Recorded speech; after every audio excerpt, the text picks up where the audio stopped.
하나님께서 오늘 우리에게 주신 말씀은 창세기 28장 10절에서 22절까지 말씀입니다. 말씀의 제목은 믿음의 자리입니다.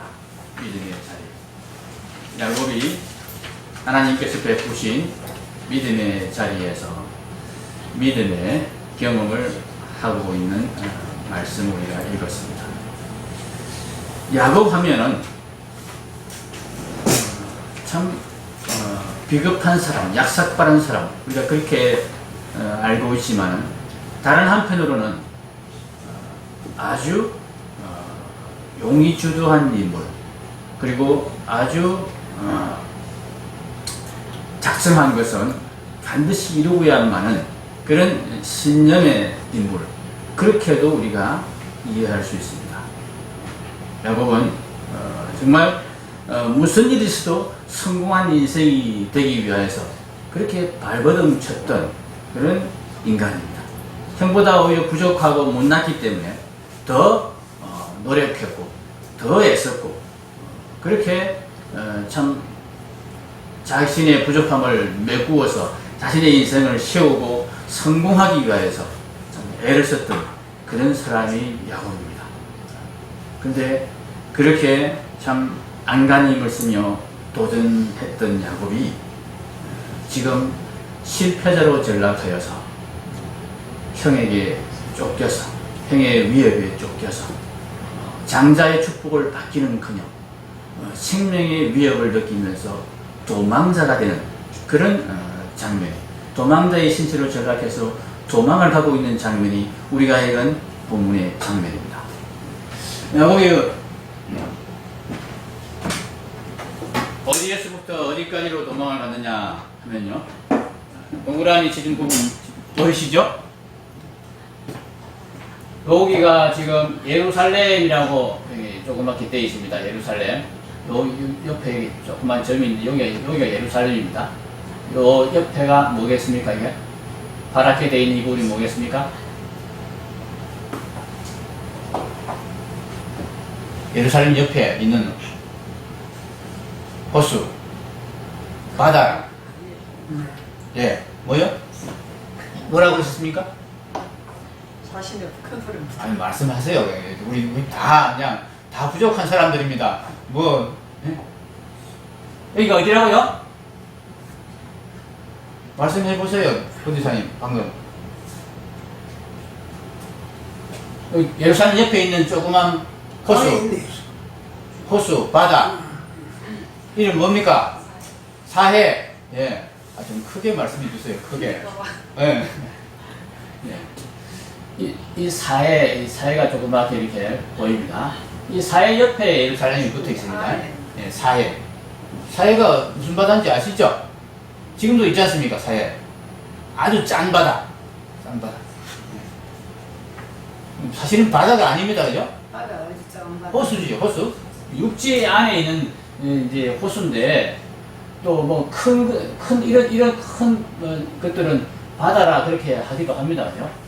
근데 이제 이게 또 바다라고 하는 게 너무 짜서 인물이라 할 수 없는 그런 거라서 작아도 이거는 사해랍니다. 그 사해 옆에, 요 옆에 예루살렘이고, 예루살렘 밑에가, 요 밑에가 야곱이 출발한, 오늘 우리가 읽은 본문 10절에 보면은 야곱이 어디에서 출발했습니까? 브엘세바. 예. 브엘세바가 요 예루살렘 밑에 이 정도에 있습니다. 이 정도에 출발해가지고 이제 어디로 가느냐, 이 하란. 하란이라는 곳으로 야곱이 지금 도망을 가는 것입니다. 도망을. 자, 뭐 지도 나온 김에 지리 공부 좀 합시다. 자, 그 바벨론이 어디 있습니까? 바벨론의 나라가. 이스라엘은 지금 여기 예루살렘에서 이스라엘이 여기죠. 요 정도 땅이 이스라엘입니다. 요 위가 두루고, 두루까지는 못 가고, 두루 바로 앞에 밑에까지가, 요 정도까지가 이스라엘 땅입니다. 네? 아시겠습니까? 앞으로 보셔야죠. 안 보고 아십니까? 요 정도까지가 이스라엘 땅입니다. 요 정도까지가 사해 밑에까지, 요게 이스라엘 조그마한 땅입니다. 근데 바벨론은 어디 있습니까? 더 쉬운 거 물어볼게요. 그러면 이집트는 어디 있습니까? 이집트. 밑에, 왼쪽. 예, 여기 이집트라고 되어있지. 이집트. 예. 요게 이집트입니다. 이집트. 이게 무슨 강입니까? 나일강. 예, 나일강. 이게 홍해. 예. 홍해를 건널 때 이렇게 건는 건 아니고 요렇게 건너, 요렇게. 예? 요렇게, 요 좁은데. 예? 그래도 이것도, 이 좁아 보여도 이게 엄청나게 넓은 바다입니다. 여기서 홍해를 건너가지고 이렇게 들어간 겁니다. 이렇게. 근데 여기서 이제 이렇게 막 빙빙 돌다가, 이렇게 광야를 돌다가, 빙빙 돌다가, 이렇게 해서, 동쪽으로 해서, 가나안으로 들어간 거죠. 이집트가 여기 있고, 바벨론이 어디 있느냐? 바벨론이 이스라엘의 동쪽에 있습니다. 동방. 이스라엘 입장에서 동방이라 하면 바벨론을 말하겠죠. 성경에 동방이 어쩌고저쩌고 나오면은 동방의 저기 예의지국, 대한민국을 말하는 게 아니고 신천지는 그 동방을 동방 예의지국이라 하느냐, 우리나라 대한민국이다, 조선이다 그러는데 지리를 몰라서 그렇습니다. 이스라엘의 동쪽, 바로 동쪽이 어떤 쪽이죠? 오른쪽이죠? 오른쪽 쫙 가면은 어디 나옵니까?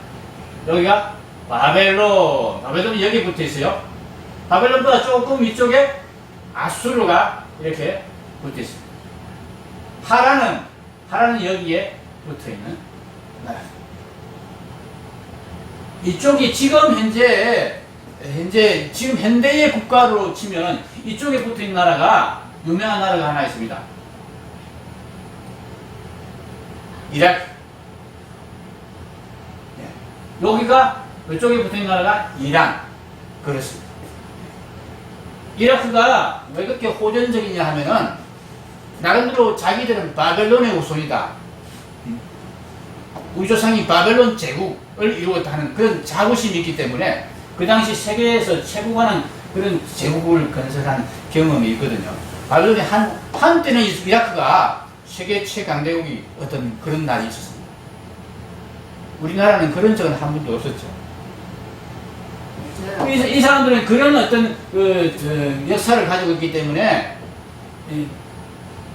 이제 호락호락하지 않고 대해주는 그런 일들을 많이 하는 것입니다. 이라크가 그래서 아주 고전적입니다. 여기에서 예루살렘 여기 브엘세바에서 하란까지 거리가 얼마나 되느냐 하면은 약 800km입니다. 800km면 리로 따지면 우리가 심리, 20리 이렇게 따질 때 얼마입니까? 우리는 리로 따져야지 거리감이 있죠? 예, 이철리. 천리길이 400km 아닙니까? 그죠? 서울에서 부산까지가 천리길 400km. 그 2배가 되는 길을 이제 걸어서 이렇게 가는 것입니다. 이 길을 가는데 야곱이 어디에서 지금 쉬어서 지금 잠을 자느냐 하면은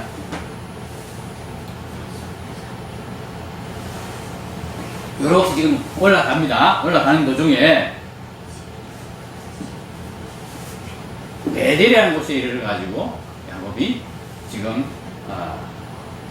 하나님을 만나는 장면이 이 본문에 기록되고 있는 것입니다. 이 베델이 어디쯤에 있느냐 한 거예요. 여러분, 이 지도상에서 베델이 어디쯤에 있을까요? 이쯤 있을까요? 예루살렘 바로 위, 여기서 출발해가지고 요만큼 가고는 지금 야곱이 어떤 베델에 가가지고는 어떻게 했다고 그럽니까? 베델에서 오늘 본문을 한번 읽어볼까요? 본문에서 한 곳에 이르러는 11절이죠. 같이 읽겠습니다. 한 곳에 이르러는 해가 진지라 거기서 유숙하려고 그곳에 한 돌을 가져다가 베개로 삼고 거기 누워 자더니 19절에 보면은 그곳 이름을 베델이라 하였더라 이렇게 나와 있습니다. 이 브엘세바에서 베델까지 거리는 얼마 안 됩니다. 아주 작은 겁니다. 전체 거리의 20분의 1 정도라 그렇게 보면 됩니다. 한 3, 40km 정도. 그 베델에 이르러서 야곱이 해가 진지라 이렇게 11절에 기록이 되어 있습니다. 해가 진지라. 평소 같았으면 평소의 야곱의 어떤 그 성격으로 봐서는 해가 졌다고 바로 그 자리에 머물러서 잠을 자고 그 자리에서 진행한 일을 포기하는 그런 성격의 사람이 아닙니다. 야곱은 아주 지독하고 집요한 성격의 사람.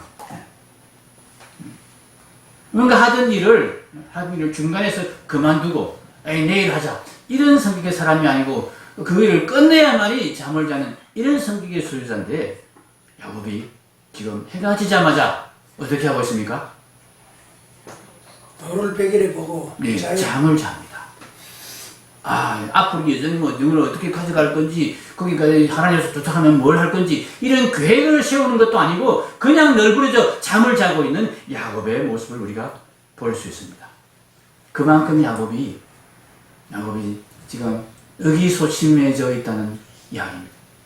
그만큼 야곱이 마음이 약해져 있다는 이야기입니다. 장자의 명분을 이 형의 에서에게 팥죽으로 살 때는 야곱이 대단한 계획이 있었겠죠. 유명한 대사처럼 너는 계획이 있구나. 하나님께서 그렇게 야곱에게 아마 그 모습을 보고 말씀하셨을지 모르겠습니다. 그 계획을 야곱이 끝까지 밀고 나갔습니다. 우리 아버지를 속이는 그렇게 하다가 저주를 받을 수 있는 그 위험한 상황에서도 야곱은 그 장자의 복을 받기 위해서 그렇게 길을 쓰며 어머니와 공모해서 그 계획을 추진했는데 그 결과가 이것인 것입니다. 동남자 신세가 되는 이것인 것입니다. 그런 야곱이 자기 자신의 모습을 보면서 많이 실망하면서 풀이 죽어가지고 그 도망하는 그 자신의 모습이 얼마나 참 처량하고 자기 마음에 안 들었겠습니까? 그냥 해가 지니까 그냥 널브러져서 잠을 자버리는 야곱의 모습인 것입니다. 그런데 그 자리에서 그렇게 의기소침해 가지고 참 모든 자기 인생의 소망이 다 끊어진 듯한 그런 절망의 마음을 가지고 누워서 잠을 청하는 야곱에게 하나님이 나타나셔서 언약을 재확인해 주시는 것입니다. 하나님께서 언약을 재확인해 주시고 하나님께서 우리를 붙들어 주시며 하나님이 우리를 택하셨다고 내가 너를 보호하겠다고 내가 너를 복주겠다고 약속하시는 그 자리가 대부분 이런 자리입니다.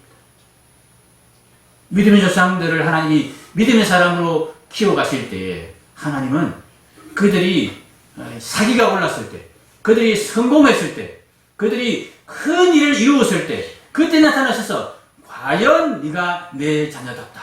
과연 네가 나의 복을 받을 만하다. 그러시면서 위로해 주시고 그러시면서 축제 세워주시고 그러시면서 길을 북돋아 주시지 않았습니다.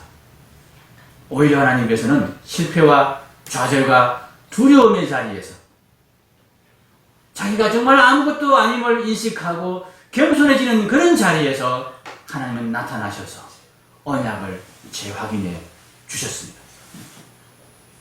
아브라함을 부르실 때 그러했습니다. 아브라함이 하란에서 가나안으로 떠나라는 하나님의 명령을 받았을 때 그러면서 하나님이 너를 복주겠다고 말씀하시는 그 복의 언약을 받았을 때 아브라함은 참 그 집안에서 참 면목이 없어서 내가 계속해서 참 이곳에 살아야 되나 하는 그런 생각을 했던 상태였습니다. 왜냐하면 장자였기 때문에 동생들이 다 결혼해서 아이를 낳고 또 딸을 낳고 이렇게 후세를 이어가는데 이 셋의 후손들에게 가장 중요한 일은 자녀를 낳아가는 일이었습니다. 그런데 그 아브라함에게 후손이 없었던 것입니다. 자녀가 없음으로 인해서 장자의 면목이 서지 않는 그런 아브라함에게 하나님 나타나셔서 가나안으로 가라. 내가 너를 큰 민족이 되게 하겠다. 이 약속을 주시면서 그를 일으켜 세우셨던 것입니다. 13장 14절에서 16절의 말씀에서도 마찬가지로 하나님은 그렇게 아브라함에게 나타나셨습니다. 롯의 배신으로. 롯과 아브라함이 나뉘었습니다. 그죠? 그때 아브라함이 양보를 했습니다. 롯에게 양보를 했습니다. 네 좋은 데로 가라. 그러니까 이 녀석이 진짜 좋은 데로 찾아서 가버립니다. 나는 네 반대쪽으로 가겠다. 그렇게 말했거든요. 그러면 반대쪽으로 가는 아브라함의 입장도 좀 생각해 봐야 되나? 내가 이쪽으로 택하면 반대쪽으로 가시겠다 그랬으니까 반대쪽 그래도 살만한데 그런데 가셔야 되는데 그러면서 생각해가지고 그렇게 되게 되는데 아브라함은 전혀 생각하지도 않고 자기 생각만 하고 자기 좋은 데만 가버리는 롯의 모습을 보면서 아브라함이 얼마나 마음에 상실감이 있었겠습니까? 그런데 그때 하나님은 아브라함에게 나타나셔서 네가 밟는 모든 땅을 내가 너에게 주겠다. 그렇게 언약을 재확인해 주셨습니다. 소돔 전쟁도 마찬가지입니다. 소돔 전쟁에서 돌아올 때 하나님이 나타나셔서 언약을 재확인해 주시지 않습니다. 어기양양하게 모든 사람이 환영을 받을 때 그때 하나님이 너 참 잘했다. 너 과연 내 자녀답다. 과연 너는 믿음의 조상답다. 이렇게 축켜 세우시지 않으셨습니다. 오히려 돌아오고 나서 전쟁을 할 때는 몰랐는데 돌아오고 나니까 걱정이 슬슬 되기 시작하는 것입니다. 기습적으로 이렇게 상대방을 공격해가지고 포로를 잡아오고 노략물도 다 찾아왔습니다. 그러나 이들이 돌아가서는 후미가 기습을 당해가지고 노략을 당했다는 것을 사실을 알고는 다시 전열을 정비해서 연합군이 만약 출동하게 되면 아브라함은 어떻게 됩니까? 연합군에 의해서 완전히 말살될 수밖에 없는 그런 상황입니다. 그러니 아브라함이 두려워할 수밖에 없습니다. 뭣도 모르고 하나님이 가라 하시는 그런 하나님의 뜻을 생각하면서 롯을 구하기 위해서 그렇게 달려갔는데 그래서 성공적으로 구출을 했는데 뒷일이 감당이 안 돼서 두려워하고 있는 아브라함에게 나타나셔서 하나님이 다시 재확인해 주시는 것입니다. 내가 너를 지켜주겠다. 두려워하지 마라. 내가 너를 복의 근원이 되게 하겠다. 내가 너로 큰 민족을 이루게 하겠다. 그렇게 확인해 주셨던 것입니다. 17장 1절에서 8절에도 마찬가지입니다. 99세가 되어서 이제는 더 이상 자녀를 낳을 수 없다는 특별히 사라가 생기가 끊어졌기 때문에 더 이상 사라를 통해서 하나님 우리에게 자식을 줄 수 없다는 생각을 하고 있는 아브라함에게 나타나셔서 내가 사라를 통해서 큰 민족을 이루게 하겠다. 그 언약을 다시 확인해 주셨습니다. 22장에서도 마찬가지입니다. 유일한 소망인 독자 이삭을 포기하고 나는 아브라함에게 하나님의 약속이 도저히 이루어질 수 있는 가능성이 남지 않음에도 불구하고 하나님을 믿고 자기의 어떤 자기가 할 수 있는 것을 다 내려놓았을 때 하나님이 그에게 나타나셔서 언약을 취하게 주신 것입니다. 내가 너로 큰 민족이 되게 하겠다. 너 아들 이 이삭을 통해서 내가 하늘의 별과 같은 그런 민족을 이루겠다 말씀해 주셨던 것입니다. 이삭에게도 마찬가지입니다. 가뭄으로 이집트로 내려가고 있는 가뭄 때문에 참 쫓겨서 기근에 쫓겨가지고 할 수 없이 참 정치 없이 방황을 할 수밖에 없는 그런 상황이 이삭에게 하나님이 이집트로 가지 마라. 내가 이 가나안에 머물러만 있으면 내가 너를 반드시 지켜주겠다. 그런 약속을 하셨던 것입니다. 이삭이 그랄에서 블레셋인들에게 우물을 다 빼앗기고 마지막으로 겨우 우물 하나 건졌을 때 그때도 하나님은 나타나셔서 네가 참 잘하겠다. 내가 너의 복이고 내가 너의 소망이고 내가 너의 힘이다. 사람들에게 그렇게 빼앗긴다고 해서 네가 잃어버리는 것 아니다. 네가 나를 의지하고 나를 믿기만 하면은 내가 반드시 너에게 복을 주겠다. 이렇게 말씀하고 계시는 것입니다. 이제 야곱에게도 하나님은 동일하게 그렇게 말씀하십니다.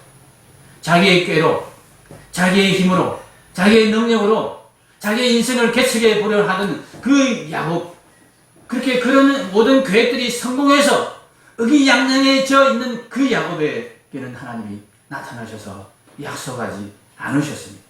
오히려 그런 계획들이 다 어그러지고, 그렇게 자기가 자신의 인생을 개척하려고 했던 그 모든 시도들이 오히려 자기에게 부메랑이 돼가지고 더 좋지 않은 결과로 나타나서, 그것 때문에 지금 도망자 신세가 되어서 터덜터덜 하나를 향하여서 도망하고 있는, 그래서 정말 힘이 다 빠져가지고 더 이상 의욕이 없어서 해가 지자마자 그냥 누워서 잠을 청하는 그 야곱에게 하나님은 다시 나타나셔서 언약을 확인해 주시는 것입니다. 아브라함, 너희 할아버지 아브라함에게, 네 아버지 이삭에게 내가 약속했던 그 약속을 너에게도 다시 확인해 주마, 그렇게 말씀하시는 것입니다. 그러면서 이 약속을 하시면서 하나님께서 특별한 것을 하나 보여주십니다. 아브라함과 이삭에게 보여주시지 않았던, 아브라함과 이삭에게 언약을 주시면서 확인해 주시지 않았던 특별한 이야기가 있습니다. 바로 사닥다리의 이야기입니다. 사닥다리를 보여주시면서 땅에서 하늘로부터 이렇게 연결되어 있는, 그 위에서 천사가 오르락내리락 하고 있는 그 사닥다리를 보여주시면서 이 땅을 내가 너에게 주겠다, 그렇게 말씀하십니다. 이 땅으로 네가 돌아오게 하겠다.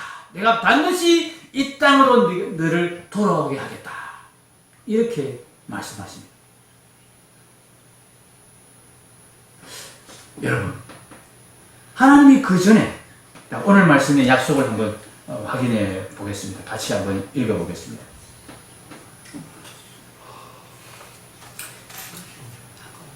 13절부터 14절, 15절까지가 하나님이 언약을 재확인해 주시는 말씀이죠. 13절 같이 읽겠습니다. 또 본적 여호와께서 그 위에 서서 이르시되, 나는 여호와니 너의 조부 아브라함의 하나님이요 이삭의 하나님이라. 내가 누워있는 땅을 내가 너와 내 자손에게 주리니 내 자손이 땅에 티끌같이 되어 내가 서쪽과 동쪽과 북쪽과 남쪽으로 퍼져나갈지며 땅의 모든 족속이 너와 네 자손으로 말미암아 복을 받으리라. 예, 여기까지 이전의 언약과 똑같습니다.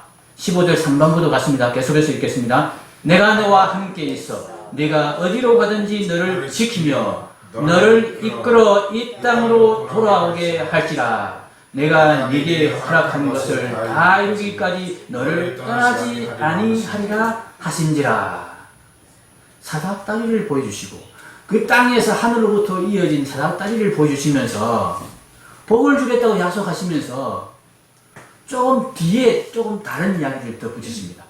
15절에 내가 너와 함께 있어 네가 어디로 가든지 너를 지키며, 널 지키겠다는 말씀, 이 복을 주시는데, 하나님이 어디로 가든지 함께 계시는 것이 복 중의 복이 아니겠습니까? 그 이상의 복이 어디 있겠습니까? 그런데 그렇게 하면 끝날 일인데 그 다음에 약속을 또 주십니다. 내가 너를 이끌어 이 땅으로 돌아오게 할 것이라. 이 땅은 바로 그 땅이라는 뜻입니다. 바로 이 땅으로, 사닥다리가 있는 이 땅으로, 그런 뜻입니다.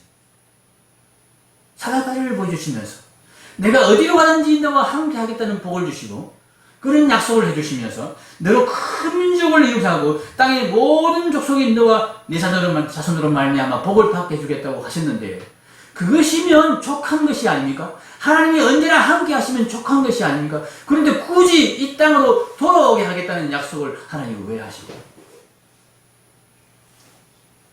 그 땅으로 돌아가야 될 이유가 있습니까? 어디에 있든지 하나님이 함께 하시면 굳이 그 땅으로 돌아와야 될 이유가 없지 않습니까? 그런데 왜 하나님은 이 땅을 강조하시며 사닥다리를 보여주시면서 이 땅으로 돌아오게 하겠다, 그렇게 말씀하십니다. 하나님 말씀에 야곱에게 언약을 재확인해 주시는 하나님의 언약의 핵심이 바로 여기에 있습니다. 야곱도 그것을 깨닫고는 하나님이 나를 돌아오게 하시는 그 은혜에 대해서 감사하고, 그렇게 해주시면 내가 반드시 여기에 제단을 쌓고 하나님께 10분의 1을 드리겠습니다. 그런 약속을 하고 있습니다. 10분의 1을 드린다는 의미가 무엇입니까? 내 인생을 하나님이 책임지셨다는 것을 내가 인정하겠습니다. 내가 가진 모든 것이 하나님께로 말미암은 것임을 내가 인정하고 언제나 감사드리며 하나님의 은혜로 사는 자임을 고백하는 삶을 살겠습니다. 그런 뜻입니다. 하나님이 이 땅으로 돌아오게 하시면 하나님이 사닥다리가 있는 땅으로 돌아오게 하시겠다는 그 약속의 의미를 우리가 알아야 됩니다. 사닥다리가 있는 땅의 의미는 바로 하나님이 함께 하시는 은혜가 지속되는 땅을 말하는 것입니다. 하나님의 은혜를 지속적으로 누리게 하는 땅을 말하는 것입니다. 이 사닥다리가 있는 땅은 바로 예수님, 우리 주 예수 그리스도를 의미하는 것입니다. 요한복음 1장 51절에서 예수님께서 직접 이것을 확인해 주셨습니다. 같이 읽겠습니다.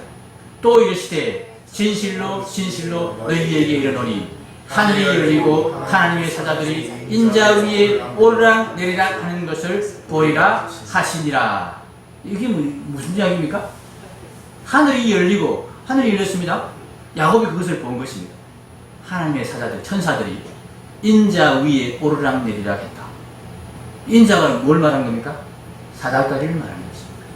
예수님이 자신을 사닥다리로 표현한 것입니다. 그 야곱이 받은 그 사닥다리가 바로 나야. 이렇게 이야기하시는 것입니다. 사닥다리를 통해서 땅과 하늘이 연결되었습니다. 사닥다리를 통해서 하나님의 사자들이 야곱과 하나님과 그 먼 그 거리를 오르락 내리락 하면서 하나님과 야곱을 연결시켜 주셨습니다. 하나님이 함께 하시는 그 은혜를 지속적으로 누리게 해 주셨다 하는 것입니다.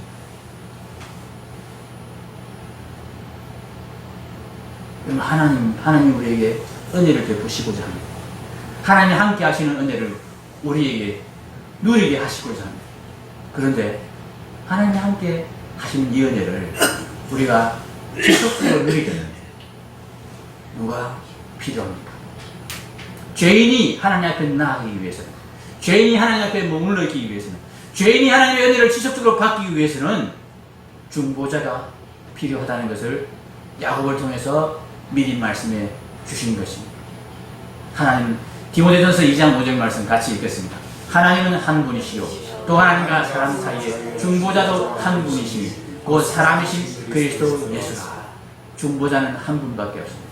하나님과 우리 사이를 연결해 주실 분, 하나님과 우리 사이에서 우리 죄인인 우리의 죄를 용서해 주시고 변호해 주시면서 우리가 하나님의 그 임재의 은혜를 누리게 하실 수 있는 유일한 분은 예수님밖에 없으시다는 이야기입니다. 이 예수님이 우리를 하나님과 연결시켜 주시는 자리, 이 예수님을 만나는 자리, 그 자리가 바로 이 사닥다리가 있는 땅이었습니다. 그 자리가 바로 실패하고 낙심하고 의기소침해진 야곱이 하나님을 만나는 자리였습니다.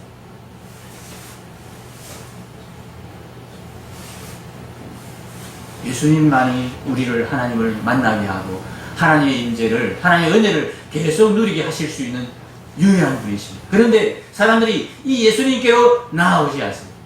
이 예수님을 붙드는 자리로 나아오지 않습니다.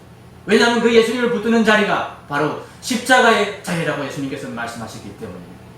그 예수님을 붙드는 자리가 바로 실패한 자리, 의기소침한 자리, 자기가 완전히 꺾여진 그 자리이기 때문에 사람들이 그 자리에 나아오려 하지 않습니다. 오히려 자기를 살려서, 자기의 길을 살려서, 자기가 모든 것을 주장하고 자기의 어떤 욕심을 이루어가면서 자기가 원하는 대로 다 하려고 하기 때문에 예수님을 붙드는 자리로 사람들이 나아갈 수 없습니다.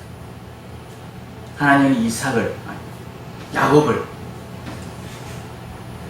이 십자가의 자리로 인도하시기 위해서 그가 실패하는 것, 그가 무리를 하며 엉뚱한 짓을 하는 것도 하나님 허용하시면서 이제 이 사닥다리가 있는 땅으로 의기소침해지고 실패한 도망자 야곱을 그곳으로 인도하셔서 하나님의 언약을 붙들게 하시는 것입니다. 마태복음 16장 24절에 예수님께서 이렇게 말씀하셨습니다. 같이 읽겠습니다. 이에 예수께서 제자들에게 이르시되 누구든지 나를 따라오려거든 자기를 부인하고 자기 십자가를 지고 나를 따를 것이니라. 하나님의 은혜를 계속 누리는 자리는 내가 살아있는 자리가 아닙니다. 나는 할 수 없어서 내가 예수님을 나의 주인으로 모시고 예수님 옆에 머물러 있으면서 예수님의 간섭을 받고 예수님의 말씀에 순종하는 그 자리에 있어야만이 하나님의 은혜가 내게 계속 머물러 있겠구나. 하나님은 결코 우리를 직접적으로 상대하시지 않았습니다. 하나님은 죄인을 결코 직접 만나 주실 수가 없었습니다. 죄인과 하나님 사이에 유일한 중보는 예수님이십니다. 그 예수님을 붙들어야만, 그 예수님 앞에 엎드려야만, 그 예수님의 십자가 밑에 꿇어야만이 하나님을 만날 수 있고 하나님의 임재의 은혜를 계속해서 누릴 수 있습니다.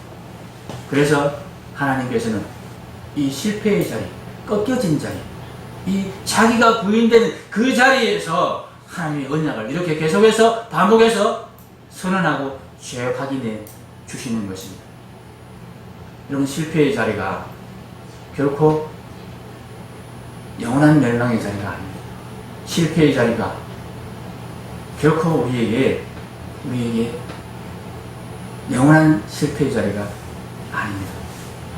하나님은 택하신 자녀에게는 실패의 자리가 오히려 소망의 자리, 성공의 자리가 되도록 만드시는 하나님이십니다. 사랑하는 성도 여러분, 우리에게 인간에게 있어서 가장 최대의 실패가 무엇이겠습니까?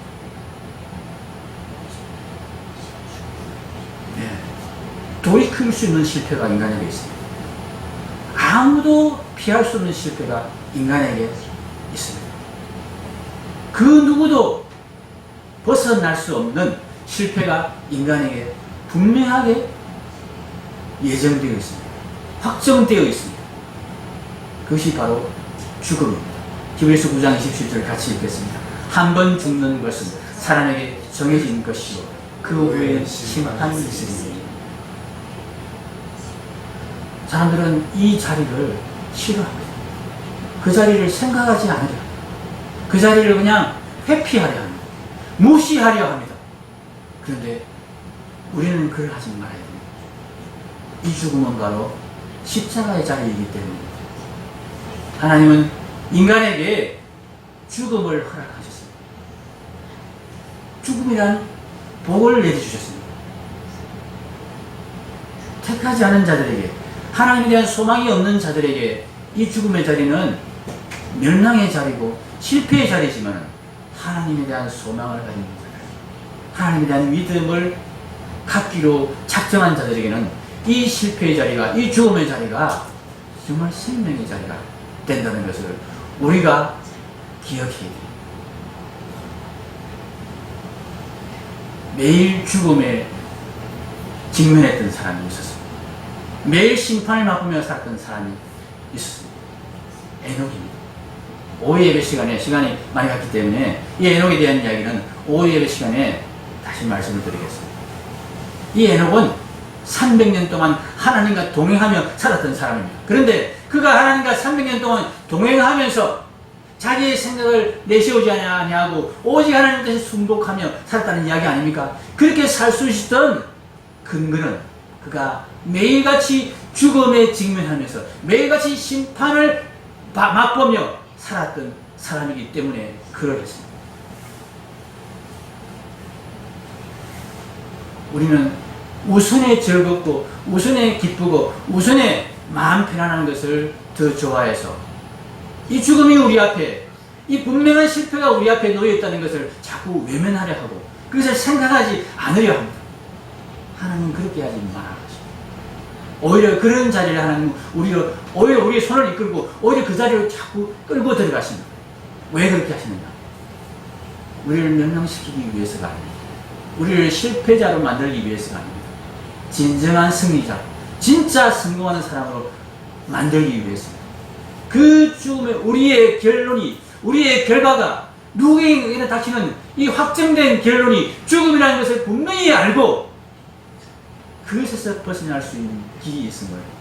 그것에서 벗어날 수 있는, 그것을 뛰어넘을 수 있는 길이 무엇인가를 분명히 바라보며 그것을 붙잡게 만들기 위해서 하나님의 언약을 붙잡고 하나님의 임재를 계속 누리는 그 길로 가게 하기 위해서 하나님은 우리를 그 길로, 실패의 자리로, 죽음의 자리로 우리를 데려가시는 것입니다.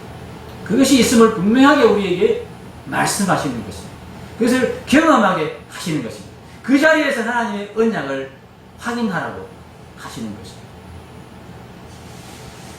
사랑하는 성도 여러분, 하나님 우리에게 영혼을 사모하는 마음을 주셨다고 했습니다. 전도서 3장 11절 말씀 같이 읽겠습니다.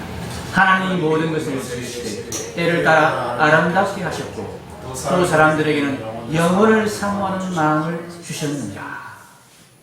이 영혼을 사모하는 마음을 굽게 만들기 위해서, 그냥 잠깐 살다가 끝나는 이 인생을 즐기는 것에 매몰되어서 그것을 즐겁게 하고 그것을 참 부하게 만들고 그것을 풍요하게 만들기 위해서 참 우리의 인생을 낭비하지 아니하고 영원한 생명과 부활의 생명, 그것을 향하여서 달려가는 인생이 되게 하기 위해서 하나님은 우리를 오히려 이 땅에서 실패의 자리로, 낙심의 자리로, 심지어는 죽음의 자리로 우리를 끌어가신다는 것입니다.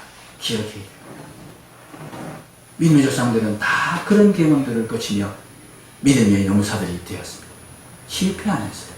꺾어지면서, 두려워하는 가운데, 자기가 아무것도 할 수 없다는 것을 경험하는 가운데, 그 죽음의 자리에서, 절망의 자리에서 하나님을 바라보는 훈련을 하게 되었고, 그래서 더 이상 절망과 실패와 죽음을 두려워하지 않는 그런 믿음의 용사가 되었던 것입니다. 100세에 얻었던 자식을 여러분 어떻게 죽여서 하나님께 드릴 그 생각을 할 수 있습니까? 아브라함이 모든 실패와 절망 가운데서 하나님이 생명이 되신다는 것을 분명히 믿었기 때문에, 그 믿음으로 아브라함의 믿음이 자랐기 때문에 그렇게 될 것입니다. 실패를 통해서, 절망을 통해서 그 일을 일어났다는 것을 우리가 기억하세요. 우리에게 닥치는 실패, 우리에게 닥치는 절망, 우리에게 닥치는, 반드시 닥치게 되어 있는 이 죽음이 우리를 절망하게 만들지 못하도록 여러분 그것을 피해가면 안 됩니다. 그것을 직시해야 됩니다. 그것을 바라봐야 됩니다. 그것을 똑바로 바라보면서 하나님 이 절망에서 나를 건져주실 하나님을 내가 기대합니다. 그 하나님을 바라보겠습니다. 그 하나님이심을 나에게 증거해 주시옵소서. 나에게 확인시켜 주시옵소서. 그렇게 하나님을 붙들고 그 하나님을 믿는 믿음이 우리 가운데 분명해질 때 우리는 아무것도 두려워하지 않는 그런 담대한 믿음의 소유자로 세상에서 정말 사람들이 이해할 수 없는 그런 삶을 살아갈 수 있을 것입니다. 기도하겠습니다.